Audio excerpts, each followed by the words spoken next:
Alright, go. Take two. This is Oracle Paul with Techno TV. Today we are very lucky to have one of the leading trance DJs, MDJ. Welcome back to California. Thank you. So you've been to California quite a bit in the last few years. What do you think about the trance scene here compared to Europe? And what events have impressed you the most? It's pretty good here actually, and what I like about California is that the crowd's very young, so everyone's got a lot of energy. Like Europe, the scene's been like around for a long time, so the average age of parties is like 30 these days. Different from here. And I know the best party I've played here is probably EDC Festival in LA, and it sort of ties in with the Love Parade, which I played last October. That was very good as well. Alright, tell us a little bit about your label, Intuition, how it got started, and how it has become what it is today. Well, we started out with Intuition 5 years ago, and actually in a couple of weeks we're celebrating 5 years Intuition in Amsterdam. It's like a big party, big lineup. And I know, it's just like an idea that a couple of friends of mine had to put together like a label for like new talent. And we signed up a bunch of guys that were our friends at the time. And like these days, those guys are like Leon Molier, Relocate, Seaflown Reels. So just sort of followed our musical intuition. That's what we did. Following into the next question, I always hear you say, follow your intuition. How did that come about, and how does it relate to you in your life?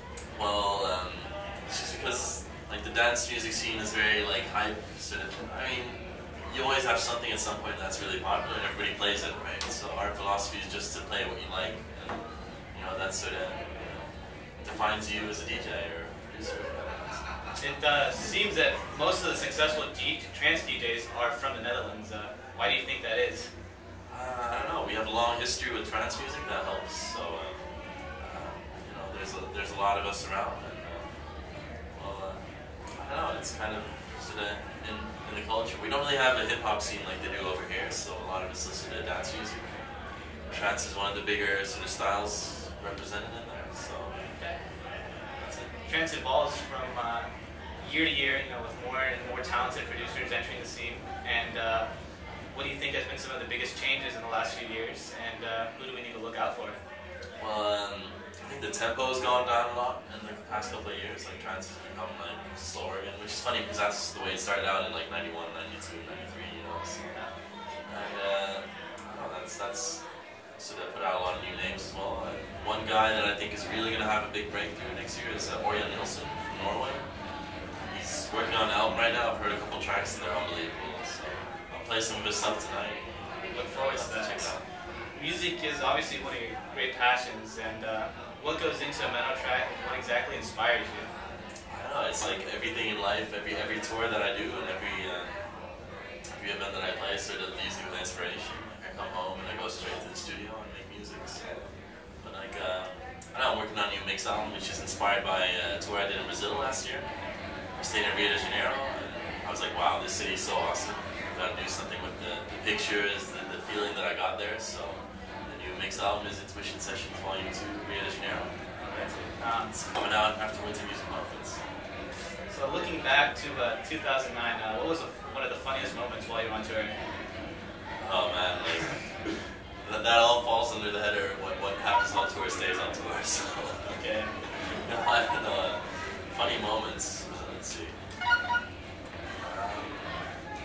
Gosh, I don't know really. I haven't slept very much the past couple of days, so that's probably what happened there. And then at the same time, I remember a few years ago, EDC, you almost missed your set time. That was 2 years ago. Yeah, I was. So this year, 2009, have you had any similar problems, or what's one of the toughest moments about being on the tour? Not really any problems, except when I played the Love Parade, the sound cut out a couple of times, and that was pretty I remember that. You always get stuff like that, and you just to take it as it goes. Just make the best of it. So you travel the world a lot on tour, and obviously. And I was just wondering, what's your favorite type of food that you've been introduced to? Well, I like a lot of food, but some of my favorites are like sushi, pizza, lots of Asian food actually. So what's one of your pet peeves that you have while you're on tour? I don't know. Like, I tend to turn up the monitors too loud, so in the past year I think I've blown up like 3 monitors or something, Wow. so I'm trying to keep myself from pumping up the volume too much. So I I hear you have this new buddy of yours in the studio, Wookie. Yeah. How do you like that? You know, he's pretty cool. He's always hanging out, and actually have this lamp on my desk. It's like just a desk lamp, and it's got like a nice little warm spot there. So he just climbs up on the little chair, walks over to the piano, walks across from the desk, and lays down right in front of me. I can show you guys a picture. That'd be great. Show all the fans out there.